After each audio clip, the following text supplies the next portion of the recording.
Meus amados, vamos meditar na palavra do Senhor. Eu gostaria de começar a nossa meditação com um texto que está em Bereshit, capítulo 37, versículos 4 a 8, ou Gênesis, capítulo 37, versículos 4 a 8. E eu gostaria de falar nesta noite sobre duas questões, na verdade, uma só, né? Duas que estão relacionadas: ódio e inimizade. É algo presente, frequente na história da humanidade, é o ódio. E a inimizade também tem trazido, juntamente, como resultado deste ódio, grandes prejuízos, grandes catástrofes, terríveis consequências. E a Escritura, ela é categórica quando fala, pelo menos para aqueles que querem viver segundo a ordem do Senhor, que devemos amar, jamais odiar. Contudo, nós vemos na Escritura relatos de manifestações de onde menos se espera. Num ambiente, numa família, em uma situação em que você poderia imaginar que não poderia acontecer, mas aconteceu. E é importante que a gente veja o que está aqui na Escritura e assimile as lições para que nós possamos nos resguardar. O Senhor, quando dá o seu mandamento, Ele sabe, conhece bem o homem, e Ele manda porque Ele sabe que o homem precisa deste comando, precisa deste enfoque, a fim de que ele se guarde. E nós precisamos tomar ciência do que o Senhor espera de nós. Obviamente, precisamos conhecer os mandamentos e ter condições de aplicar esses mandamentos às nossas vidas. Amém? Vamos ao texto. Bereshit, capítulo 37, versículos 4 a 8, diz assim: Vendo, pois, seus irmãos que seu pai o amava mais do que a todos os seus irmãos, o odiaram. E não podiam falar com ele pacificamente. Sonhou também Yosef um sonho e contou aos seus irmãos, por isso o odiaram ainda mais. E disse-lhes: Ouvi, peço-vos, este sonho que tenho sonhado. Eis que estávamos atando molhos no meio do campo, e eis que meu molho se levantava e também ficava em pé. E eis que os vossos molhos o rodeavam e se inclinavam ao meu molho. Então lhe disseram seus irmãos: Tu, pois, deveras reinarás sobre nós? Tu deveras terás domínio sobre nós? Por isso, tanto mais o odiavam, por seus sonhos e por suas palavras. Meus queridos, nós vemos um intervalo de apenas alguns versículos. Começamos no versículo 4, encerramos no versículo 8, foram, contando as extremidades, 5 versículos, onde 3 vezes é enfatizado o ódio. O ódio praticado por irmãos. Louvado seja o Senhor. O ódio praticado por irmãos que vai se refletir nas ações, na forma de falar, na forma de agir, nas decisões. Versículo 4 diz: pelo fato de Yaakov, pai de Yosef, pai de todos aqueles 12 filhos, incluindo Yosef, pelo fato de Yaakov amar mais Yosef do que aos seus irmãos, eles odiaram Yosef. Também odiaram Yosef por causa do seu sonho. Odiaram ainda mais, é o que diz o versículo 5. E no versículo 8, além dos seus sonhos, as suas palavras eram motivo do ódio dos seus irmãos. Pergunta que eu faço para os queridos irmãos é: o ódio se justifica? Esse ódio deles para com Yosef era justificável? Há muitas pessoas que encontram justificativa para o ódio porque, na verdade, elas querem continuar odiando. Quem encontra justificativa para o ódio é porque quer continuar odiando. Quem reconhece que odiar o irmão é pecado e toma as providências para deixar de odiar, este sim está se esforçando para cumprir o mandamento. Mas o que justifica o ódio, ele vai colher os resultados do seu ódio. Vai levar males para os outros e vai trazer males sobre si. Nós conhecemos a história de Yosef, não é para nós uma novidade, mas eu gostaria de chamar a atenção, nesse mesmo texto que nós acabamos de ler, algumas consequências deste ódio praticado pelos irmãos de Yosef. No versículo 4 mesmo, nós observamos no final que eles não podiam falar pacificamente com ele. Eles não tinham condições, eles eram incapazes de falar com Yosef pacificamente. A forma como eles se dirigiam a Yosef era uma forma sempre hostil, áspera. Eles não conseguiam. Quando se deparavam com Yosef, eles não conseguiam. Aqui nós não estamos nem observando a questão de que eles tentavam ou não tentavam. Está aqui dizendo o texto que para eles não era possível, eles não tinham essa condição. Mas por que eles eram incapazes de falar pacificamente com eles? Porque existia um elemento incapacitante que era o ódio. O ódio que eles nutriam para com Yosef impedia que, quando eles estavam diante de Yosef, falassem com ele pacificamente. Muitas pessoas não percebem por que elas reagem sempre de maneira hostil para com uma outra pessoa. Ela pode até chegar e dizer: eu não tenho nada, no meu coração não tem nada, mas é que às vezes quando estou diante dela acontece um monte de coisa. Não é porque acontece um monte de coisa, é porque aconteceu no seu coração. O que acontece é no coração. Porque Yeshua estava diante de Yehudá quando ele veio para traí-lo. Iria traí-lo com um beijo. Trouxe uma multidão de homens com porretes, com espadas, para prendê-lo como um criminoso. E o Senhor disse para ele: sai daqui, seu desgraçado. Amigo, a que vieste?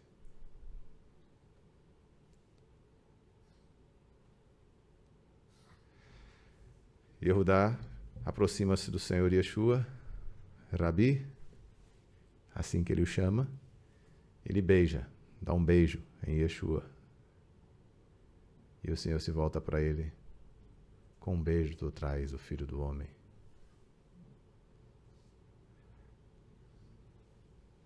O Senhor Yeshua, em todo tempo, manteve a sua sobriedade. Não demonstrou hostilidade para com Yehudá, embora ele soubesse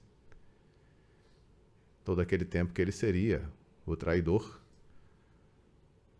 Mas ele teve toda a paciência,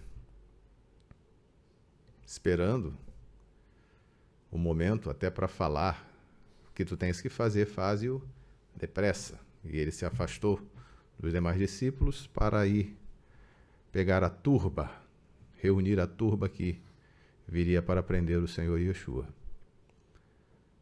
Mas observem, amados, como nós devemos estar conscientes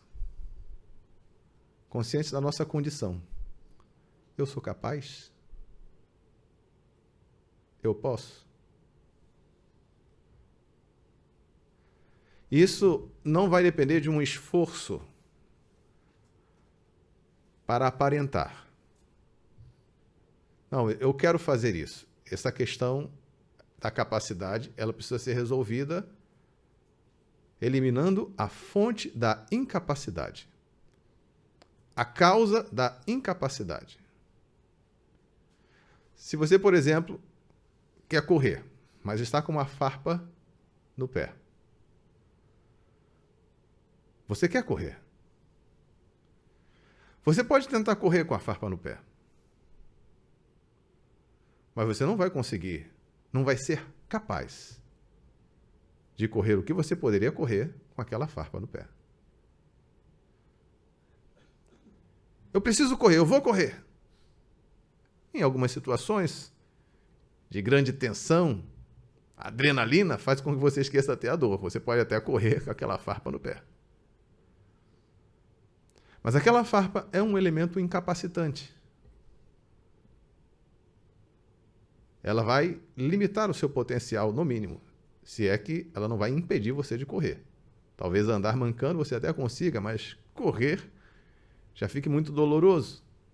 Mas é o elemento incapacitante. Enquanto aquilo não for tirado, nenhum esforço que você fizer,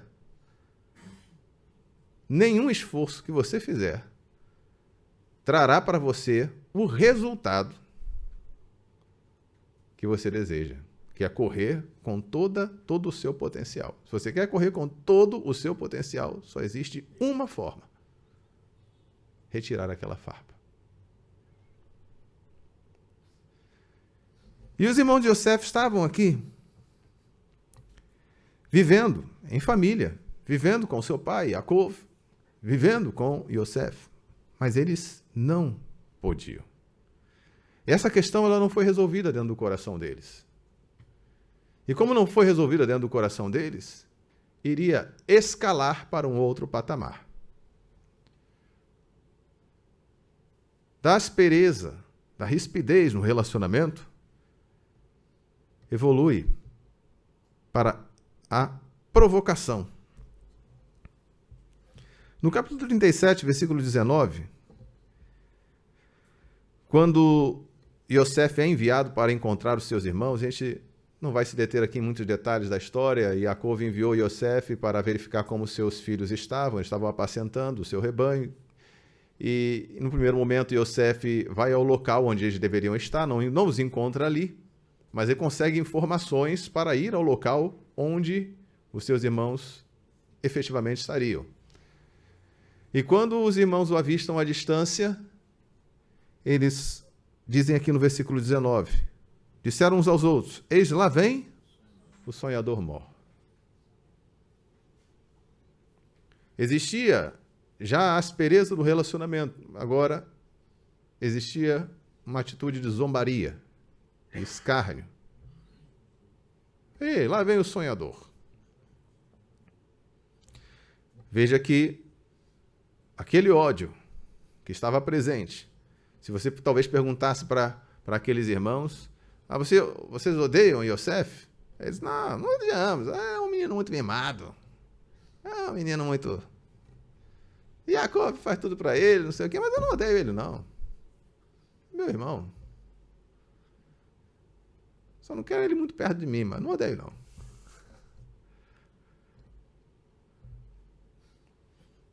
É difícil a pessoa perceber as suas atitudes, as suas reações, se ela não estiver disposta a, de fato, se submeter ao crivo de Elohim, porque o Senhor nos faz enxergar aquilo que, às vezes, aos nossos olhos, diante de certas situações, para nós é difícil enxergar. E vai escalar para ainda um pouco mais. Para além da provocação, da zombaria, vem a perversidade. Versículo 20. Vinde, pois, agora matemo-lo e lancemo-lo numa destas covas e diremos: uma besta fera o comeu. E veremos o que será dos seus sonhos. Um plano maligno, um plano perverso. Bendito seja o Senhor. Quem eram esses homens? Eles eram os filhos de Yaakov. Yaakov era um homem temente a Elohim?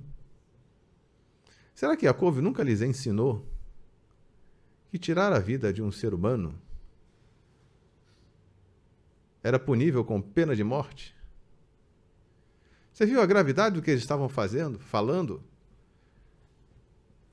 E nesse caso, ainda mais grave, porque estavam tirando a vida de um irmão. Terrível.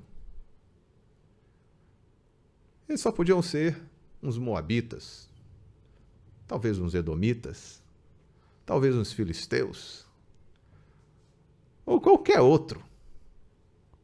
Cananeus, egípcios. Não, nós estamos falando dos filhos de Israel. Homens que conheciam os mandamentos do Senhor. Muito embora a Torá de Moshe não tivesse sido dada naquele tempo, os mandamentos do Senhor já estavam em vigor e Abraão ensinou aos seus filhos os mandamentos. O próprio Senhor declarou isso. Eu sei que Abraão ensinará os meus estatutos, as minhas torotes, as minhas instruções, os meus mandamentos aos seus filhos, para que faça vir sobre ele tudo quanto tenho falado. Então, se Abraão ensinou a Yitzhak, Yitzhak ensinou a Yaakov, e Yaakov era um homem temente a Elohim, ouvia a voz do Senhor, e Yaakov também ensinou aos seus filhos.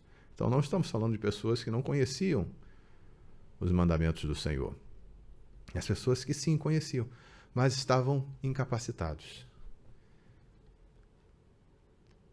Incapacitados até de ver o que eles estavam fazendo, a que ponto eles estavam chegando. Estavam incapacitados.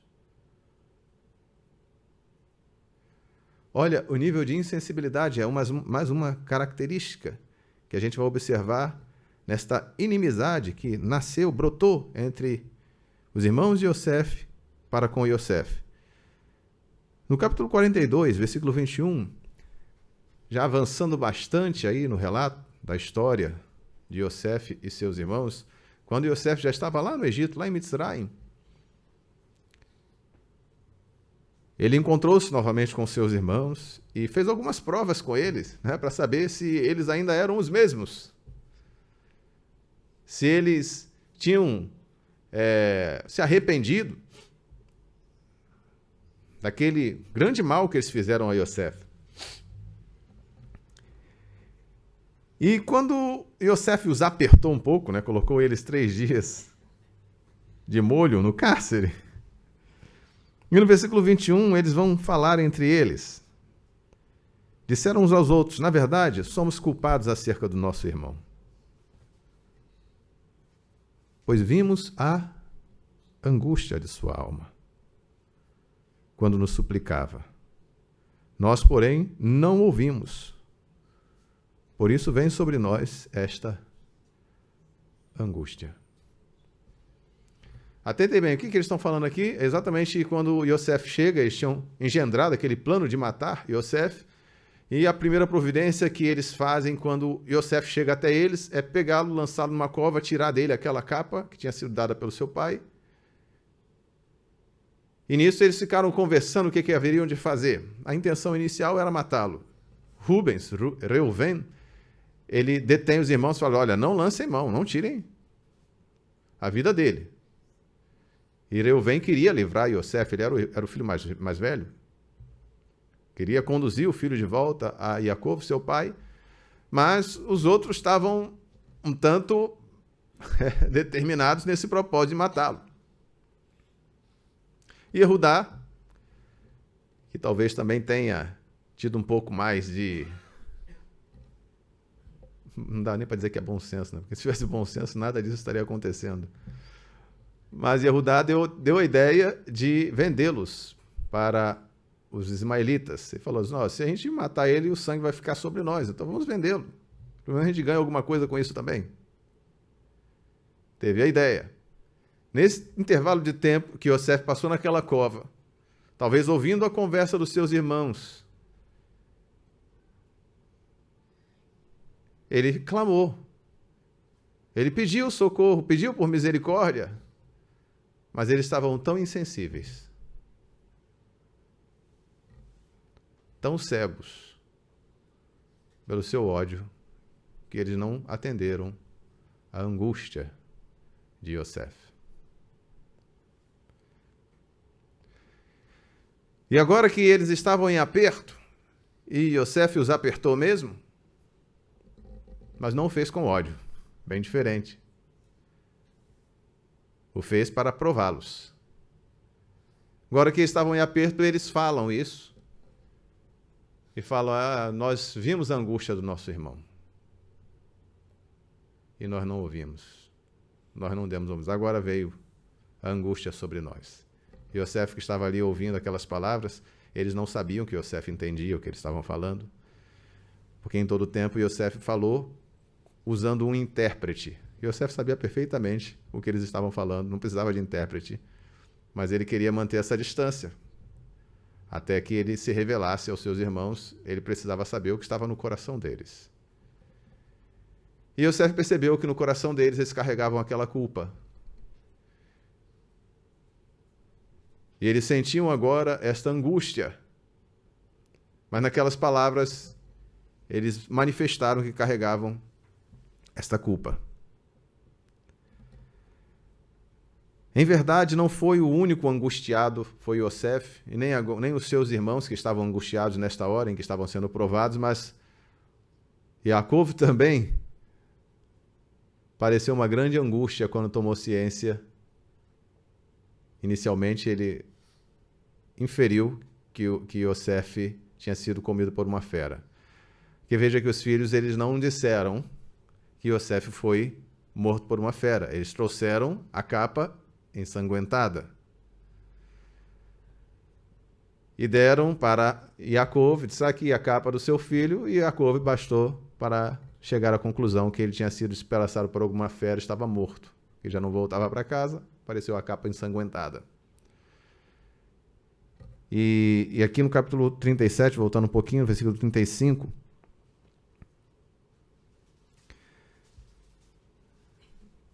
diz assim, levantaram-se todos os seus filhos e todas as suas filhas para o consolarem, para consolar Yaakov.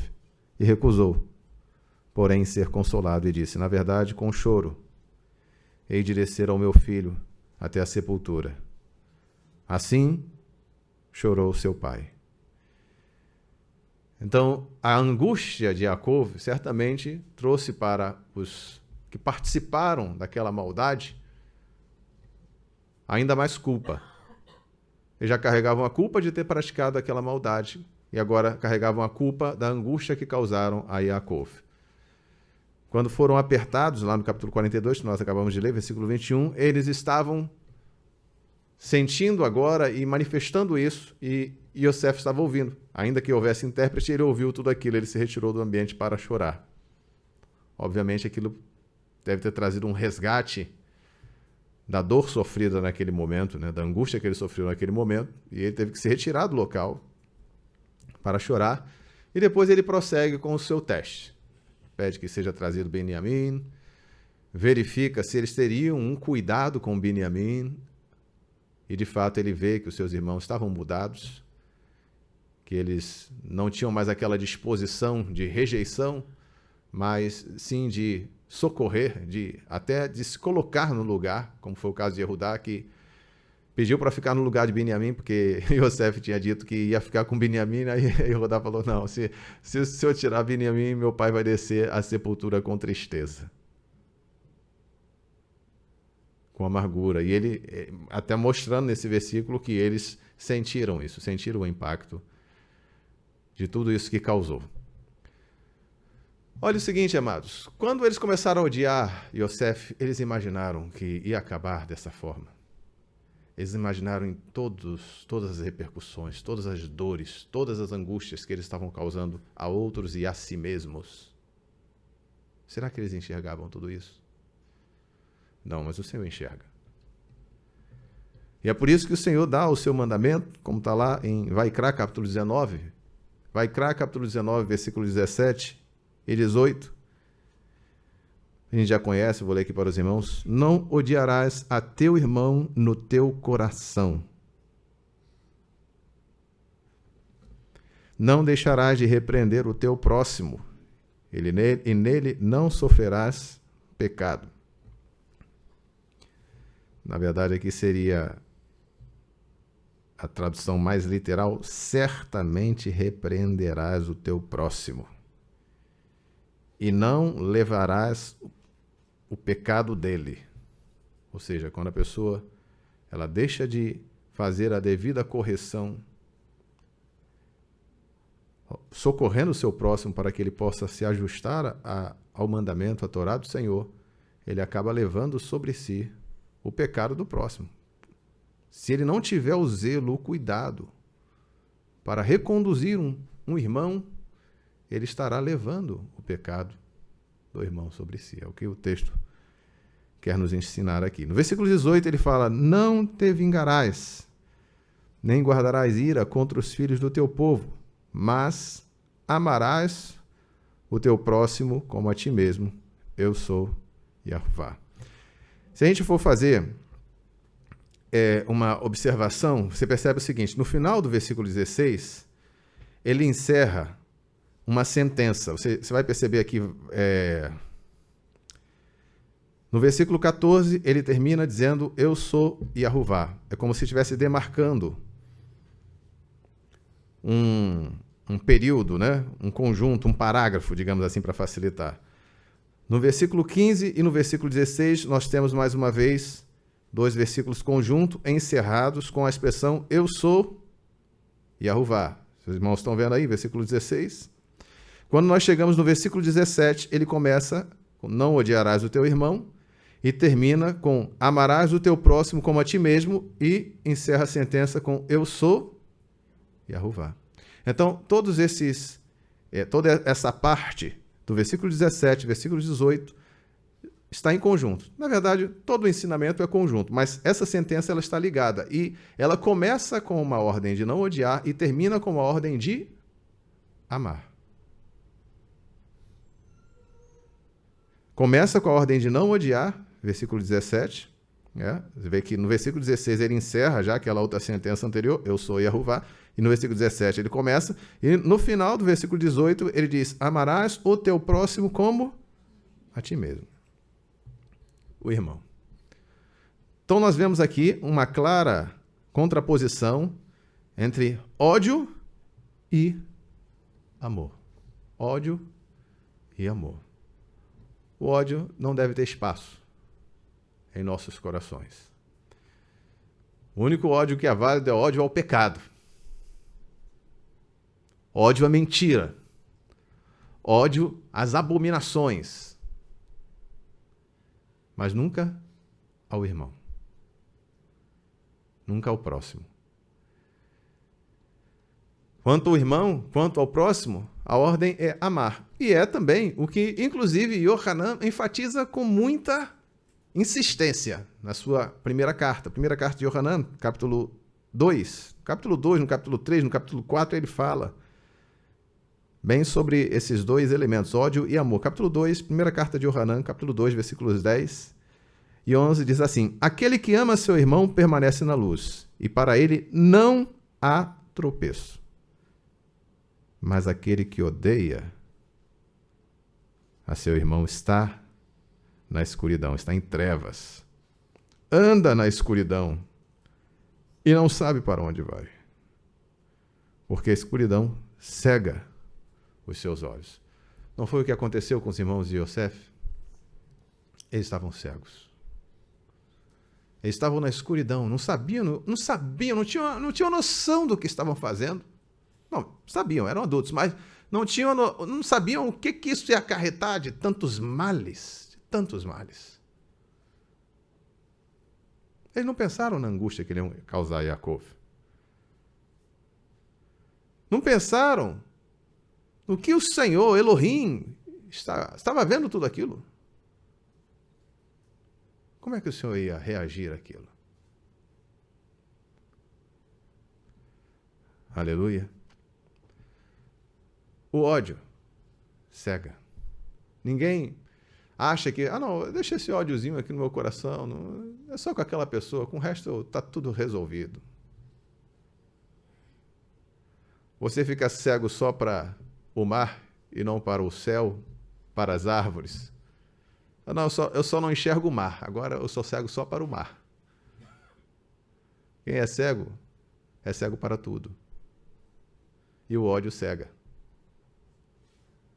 A pessoa já perde o discernimento das suas ações, das consequências das suas ações, perde a capacidade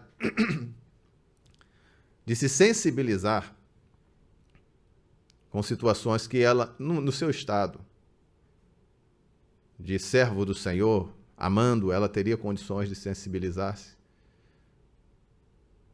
É resultado de um ódio. E Yohanan enfatiza isso. Aquele que odeia seu irmão está na escuridão, está em trevas, anda em trevas, não sabe para onde vai. Porque a escuridão, porque as trevas cegam os seus olhos. No capítulo 3, também da carta, primeira carta de Yohanan, capítulo 3, versículo 10, diz assim: nisto são manifestos os filhos de Elohim e os filhos de Satã. Todo aquele que não pratica a justiça não é de Elohim, nem aquele que não ama a seu irmão.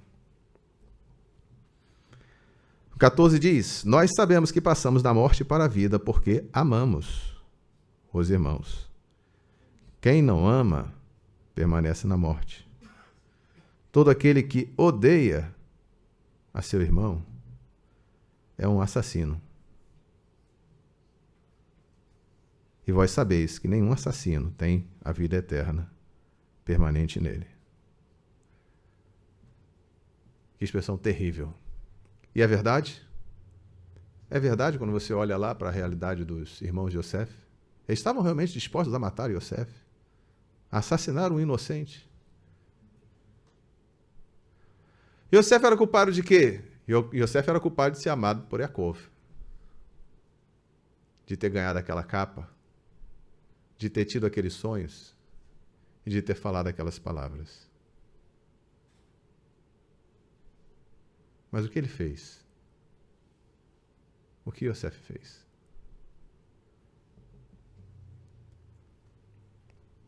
Bendito seja o Senhor.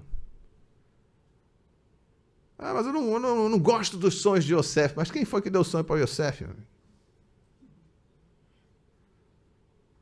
Se eles não acreditavam no sonho de Yosef, por que eles estavam tão incomodados com o sonho de Yosef?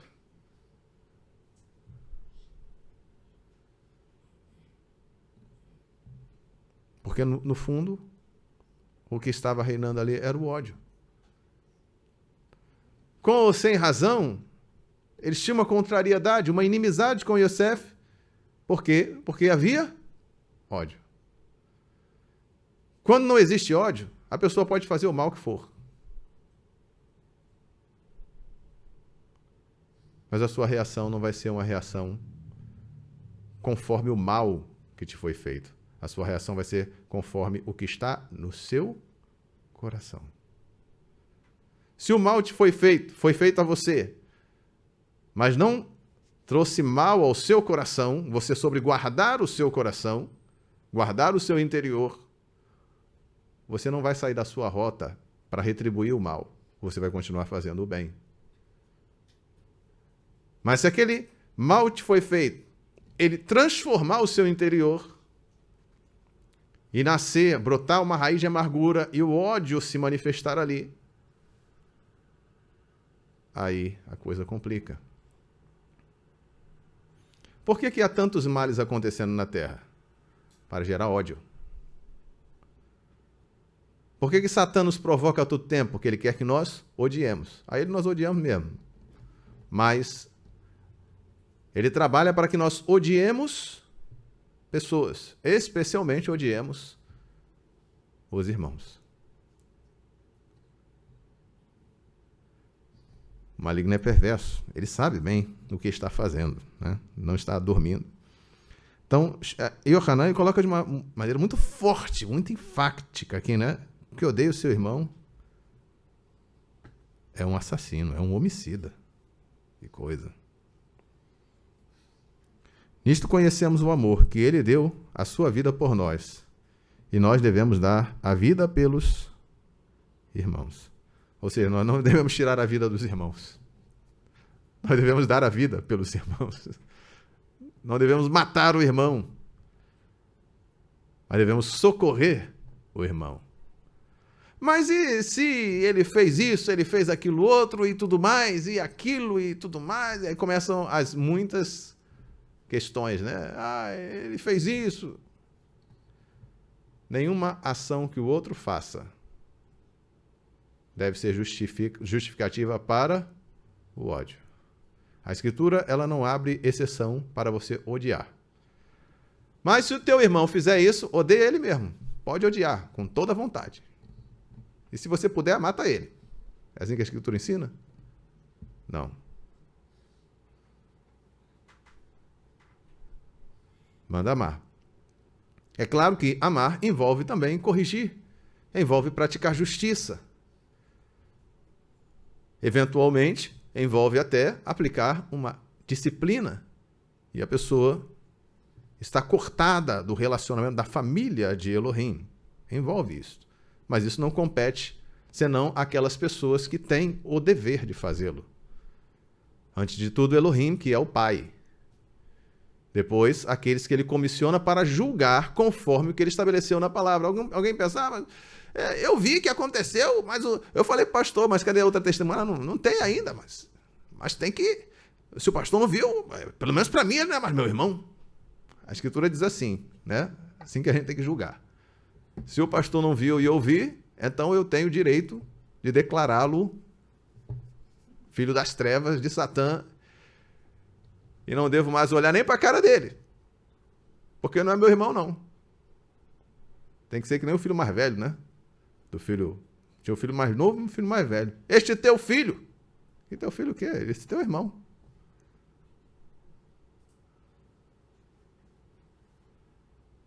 Se ele é meu filho, ele é teu irmão. Quem declara quem são os filhos é o pai. Louvado seja o Senhor. E o Senhor quer que os seus filhos vivam em união. Então, olha como todas essas situações, elas podem se apresentar diante de nós e nós temos que saber como reagir. Puxa, mas essa pessoa está errando, eu estou vendo que ela está errando, estou vendo, insistindo. Queridos, nós temos que ter atenção ao que a Escritura determina. Elohim vê todas as coisas.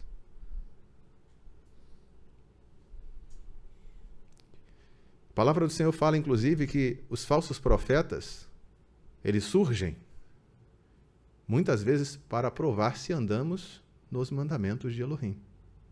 O falso profeta vai vir, dizendo que está falando o nome do Senhor, falando uma série de coisas, e você está vendo, poxa, mas é falso profeta, está mentindo e tudo mais, por que o Senhor deixa um falso profeta desse? Justamente para saber quem é que vai agir conforme a palavra do Senhor, ou quem é que vai agir segundo as suas próprias ideias, concepções. Aí a gente pensa, poxa, mas como é que o pastor não julga um negócio desse? Querido, se a gente for entrar por esse caminho de achar que tudo tem que ser conforme a nossa mente, então vamos dizer o seguinte, como é que o Senhor deixou aquele presidente maligno, maldito, sair da cadeia? Como é que o Senhor não julga um negócio desse? Não falta testemunha, todo mundo está vendo o que está acontecendo e o Senhor deixou. Agora vai lá, senta-te no tribunal e julga Elohim. O Senhor faz chover sobre maus e sobre bons. E Ele espera. Aleluia. A função de julgar não é uma tarefa fácil. Porque se nós fôssemos julgar simplesmente pelo que nós achamos, pelo que nós pensamos, seria muito, muito tranquilo. Bom, o Senhor corrobora com tudo que eu fizer. Agora eu sou juiz para fazer o que eu quero. Como eu quero. Não tem testemunha, não tem importância. Eu sou testemunha, eu sou o carrasco, eu sou o juiz, sou tudo. E não é assim. Aleluia. Se Davi olhasse para Jeová e falou, Senhor, tu está vendo o que Shaul está fazendo comigo, Senhor? Senhor, tu és o justo juiz de toda a terra, não está vendo essa agonia toda que eu estou passando? O bem que eu já fiz para esse sujeito? Quantas vitórias já conquistei para ele? Matei Goliate, já venci os filisteus para ele, fui o general dele, fui fiel em tudo, e o Senhor está deixando isso tudo acontecer comigo, Senhor? Como é que pode? Que juiz é esse? Difícil, né? Ou alguém chegaria para falar do pecado de Davi, como é que o Senhor permitiu?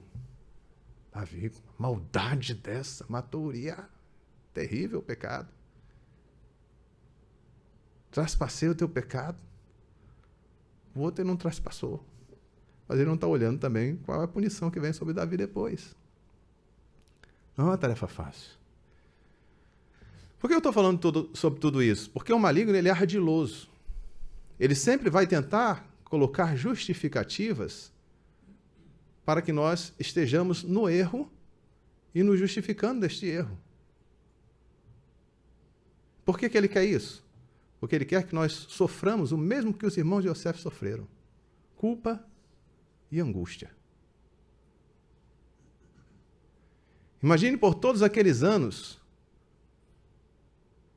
a carga que eles carregaram, de ver a dor do pai deles e de sentir em si mesmos, de lembrar daquela cena. Quando eles falaram aquilo e Yosef ouviu, estava claro que eles carregavam aquilo com eles. Não deve ter sido a primeira vez que eles discutiram entre si aquele mal que eles tinham feito. Ou que perguntaram a si mesmos, será que a gente encontraria Yosef? Por que nós não fomos atrás? Por que nós não tentamos resgatar ele? Não fomos até Mitzrayim para tentar achar lá e comprá-lo de volta? Tantas coisas podiam passar pela mente deles por causa de uma ação que foi crescendo, né? O resultado daquele ódio, daquela inimizade que brotou. Nós vemos aqui essa exposição de Yohanan fazendo esse contraste entre ódio e amor. Né? Nós lemos também aqui no capítulo 4 de Yohanan, primeira carta de Yohanan, capítulo 4, versículo 20, diz, se alguém diz, eu amo a Elohim e odeia seu irmão, é mentiroso, porque quem não ama seu irmão, a quem vê, não pode amar a Elohim, a quem não vê. E dele temos este mandamento, que quem ama a Elohim, ame também a seu irmão. Quem ama a Elohim, ame também a seu irmão. E aí vem Shaul, também falando sobre a questão da inimizade, do ódio e do amor. Quando fala aqui em Gálatas, capítulo 5, versículo 19, Gálatas 5, eu estou sendo um pouco mais acelerado por causa do tempo, amados, mas eu vou lendo, os irmãos acompanhando. Gálatas 5, versículo 19, a partir do versículo 19 diz assim, porque as obras da carne são conhecidas, as quais são prostituição, devassidão, libertinagem. Versículo 20, idolatria, feitiçarias, inimizades, rixas, ciúmes, iras, facções, dissensões, divisões, invejas, homicídios, bebedices, orgias e coisas semelhantes a estas, acerca das quais vos previno, como já antes vos declarei, que os que fazem estas coisas não herdarão o reino de Elohim. Mas o fruto do Espírito é, primeiro, amor, alegria, paz, longanimidade ou paciência, bondade, integridade, fé, humildade, domínio próprio. Aí tem uma variação, né, com as versões, a depender das versões. Não há Torá contra estas coisas. Não há Torá contra estas coisas. E os que são de Yeshua ungido, penduraram no madeiro a carne com os seus desejos e cobiças. Se vivemos no Espírito, andemos também no Espírito. Então, observe aqui que Yohanan fala de ódio e amor. Shaul trata como obras da carne, fruto do Espírito. Fruto do Espírito, o primeiro que ele enfatiza aqui, a primeira característica que é própria do fruto do Espírito é o amor. Enquanto ele destaca como obras da carne, no versículo 20, inimizades, rixas, ciúmes, iras, facções, dissensões, tudo obra da carne. E é importante que ele esteja aqui destrinchando esses elementos todos. Por quê? Porque dá para nós tentarmos fazer uma verificação. O que está se manifestando em mim é obra da carne ou é fruto do Espírito? Muito embora às vezes a gente possa ficar despercebido, né? Mas a gente tem que ser vigilante, né? Como a palavra do Senhor manda. Ser vigilante. Será que eu sou incapaz? Será que eu sou incapaz? Louvado seja o Senhor. Vamos agora deixar um pouco de lado a palavra ódio, a palavra amor, a palavra obras da carne, a expressão obras da carne, fruto do Espírito. Vamos agora pensar em termos de ação e reação. Comportamento. Comportamento. Quando os irmãos de Yosef lidavam com ele, eles eram capazes de tratá-lo como irmão? Eles eram capazes de falar com eles amigavelmente? Existia essa condição? Não. E se não existia essa condição, é sinal de quê? De que havia um problema no interior.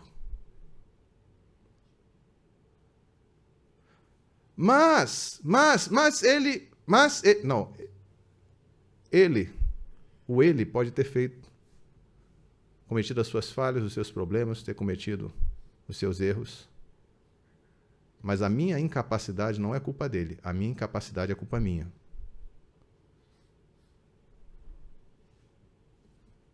Vamos diferenciar a incapacidade de fazer conforme a palavra do Senhor manda, não é culpa do outro. A situação que se apresenta pode ser que seja apenas uma forma de me mostrar a minha incapacidade. Então eu tenho que ter esse discernimento, tenho que ter essa condição de fazer o autoexame. Se os irmãos de Yosef tivessem percebido, naquele primeiro momento, realmente a gente está tratando desta forma um irmão. Nós não estamos nos tratando da maneira adequada. Eles poderiam ter olhado para dentro de si. Tem algo dentro de mim que precisa ser mudado. Mas ele também precisa de mudança. Não estou falando dele, estou falando de mim.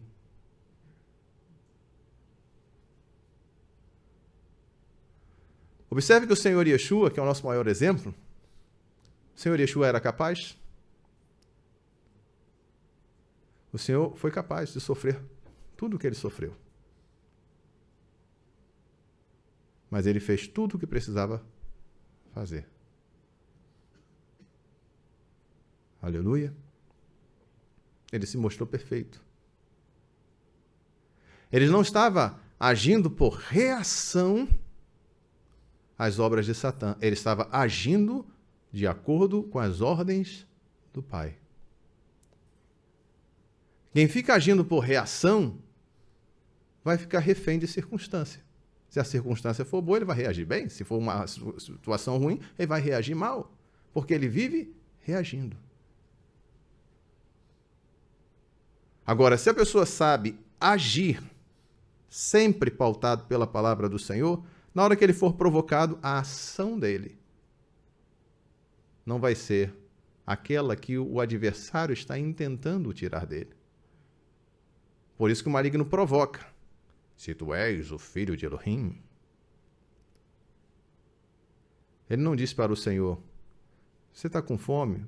Manda essas pedras se transformarem em pães para você se alimentar. Não, ele já vem com aquela provocação. Se tu és o filho de Elohim, prove-me que tu és. A provocação. Para tirar daquela condição de estabilidade, do caminho que precisa andar.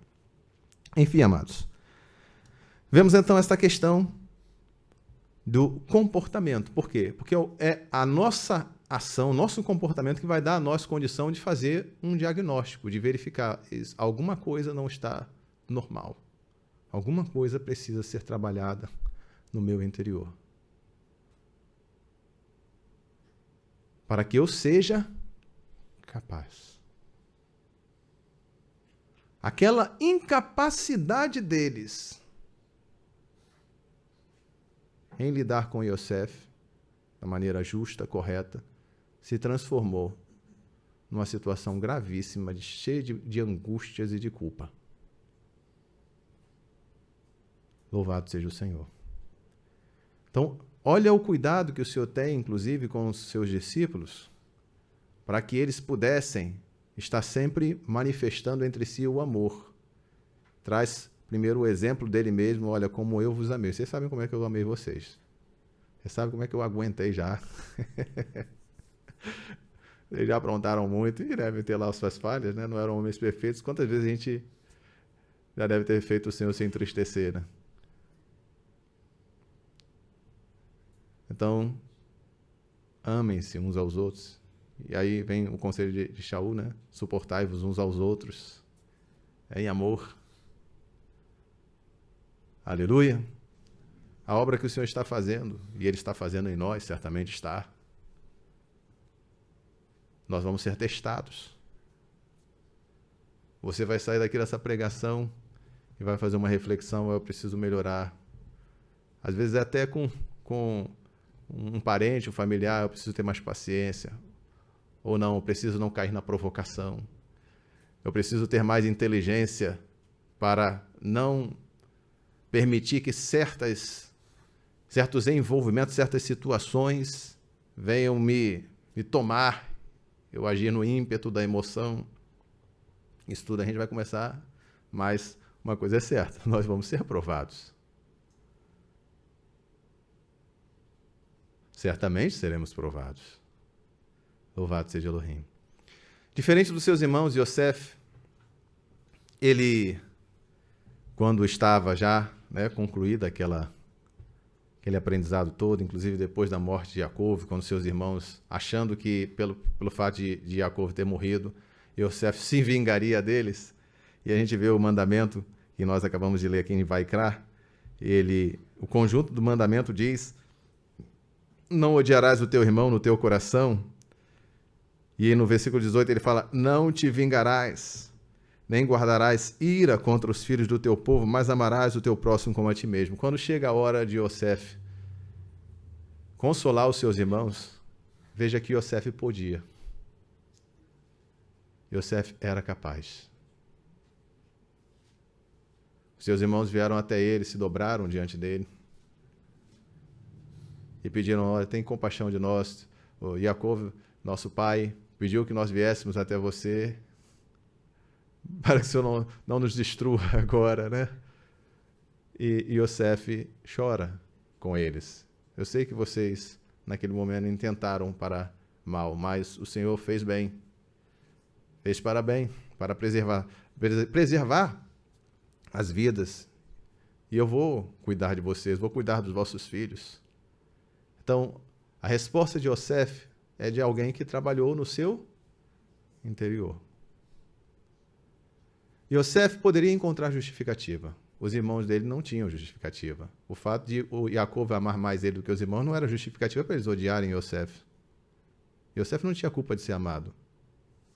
O fato de ele ter sonhos não era motivo para eles odiarem Yosef. Yosef não tinha culpa de ter os sonhos. Mas quando Yosef perdoou os seus irmãos, ele poderia ter se apegado ao mal que fizeram a ele. E eles tinham culpa. Mas Yosef era capaz. E falou a eles pacificamente. Consolou o coração deles. Sustentou eles em Mitzrayim. Por quê? Porque eles eram perfeitos? Infalíveis? Porque não tinham feito nada de errado? Não, porque eles eram irmãos. E porque havia um mandamento que ele deveria cumprir. E ele sabia. Todo aquele tempo que o Senhor o guardou ali em Mitzrayim, porque Yahuvá era com Yosef. Tinha um propósito, o Senhor estava com ele. E ele não iria abrir mão de continuar sob os cuidados do Eterno, simplesmente por uma vingança. Vingança não traria nenhum proveito para ele. Ele só seria corroído com a culpa e com as angústias que os seus irmãos tiveram. É certo que quando ele estava lá na casa de Potifar, como escravo, ou na prisão, a lembrança dos males sofridos devia ter trazido agonia a ele. Tristezas. Obviamente ele deve ter chorado muitas vezes. Mas Yosef era capaz. Aleluia. Yosef era capaz. E aí que está a beleza. Muita gente diz, puxa, o Yosef era governador de Mitzrayim. Pois é. Tem homens que tomam uma cidade inteira, à força, um guerreiro, mas não domina a si mesmo. Tem gente que torna-se grande, não, é poderoso, mas não consegue enxergar, não consegue discernir. Yosef era capaz. Amém? Que o Senhor abençoe a todos nós, amados. Por último, gostaria apenas de ler aqui no versículo, Matitiahu, capítulo 5, versículo 9, daquela bem-aventurança, que diz, bem-aventurados os que promovem a paz, porque eles serão chamados filhos de Elohim. Promover a paz, os pacificadores, é preciso ser capaz. Amém? E esta capacidade requer um trabalho, antes de tudo, no interior, no coração. Uma boa disposição para fazer o que o Senhor determina. Vamos orar, amados. Vamos agradecer a Ele. Que o Senhor nos dirija.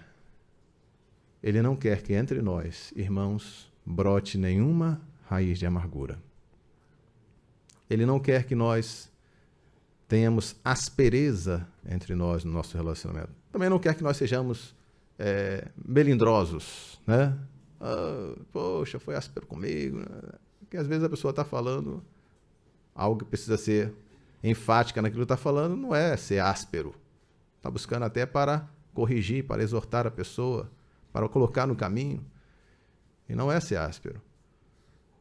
A pessoa áspera é aquela que muitas vezes ela até coloca, né, de uma maneira suave, mas está falando contra a palavra do Senhor. Isso é a pior de todas as asperezas. Está falando contra a palavra de Elohim, mas está falando de uma maneira suave. Isso não é bom. Então, quando o Senhor tem esse cuidado de instruir o seu povo, é porque Ele quer que os seus filhos vivam em paz, amando uns aos outros e debaixo da sua bênção. O cuidado com o interior, certamente, é algo que requer sempre atenção, constante. Cuidado sobre tudo que deve se guardar, guarda o teu coração. Que o Senhor nos dê sabedoria. Nos dê sabedoria. Aleluia. Para amar. Amém.